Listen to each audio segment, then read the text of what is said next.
In this video we'll be covering invoices, which is the final part, the stage of the sales orders. So we've gone from quotations onto sales orders. Now everything's been completed, we can go to producing invoices and receipts. If we go to sales orders, you'll see the example that we've entered in. We'll see that the actual completion date has not been done, the work's not been completed, and it's not been signed off. So if we go into work details, we can amend the work actual completion date. We'll say that is now finished. We'll jump in the future. That has been completed. The work has been done. It's been signed off, and now we're proceeding to produce an invoice. And our payment date will be at the end of that working month, or if you're tradesman, at the end of work. So if we change that to the second when the job is finished, we've also got an option to send this information to Outlook regarding the work schedule, and the checkbox will tell you if the work has been sent. So we can close that now. We'll go back to sales orders. That order has now disappeared, and it will be under invoices. So we see invoice number 3, the information has been passed across. We've got contact Philip Wren is there, the actual completion date, the payment due date, the deposit that was paid, which was 0 in this case, the quoting price, the remaining price, has the payment been cleared, is the process ended, and as the invoice posted to Outlook. You can also take payment,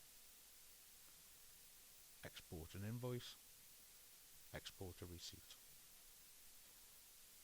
Okay, so we can double click on the contact to drill down to bring the actual full quotation up as it was originally quoted. Quotation number 3 is the same number as invoice number 3, and this was the same number as the sales order.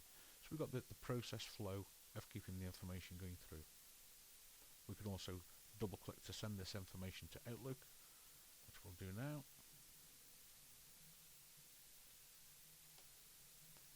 So we can send an invoice out to Outlook as a warning that this person owes us money, and a reminder time for that, and then we can post to Outlook.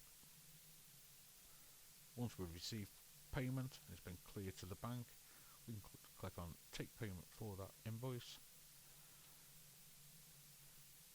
and it will be posted into accounts. If we go to accounts, since last statement, we've got there today's date, we've received the money cash from sales, and the note at the end will tell us balance in full from quote number 3.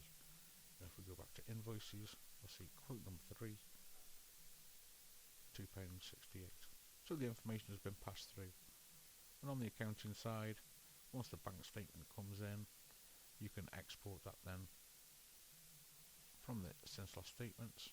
You can post that across straight into the accounts. Okay, so basically seen the business process of quotations, sales orders and invoices, how those three work together, how sales orders links with schedules to give you scheduled work dates, as we can see there. The last section we'll be covering next will be the daily activities.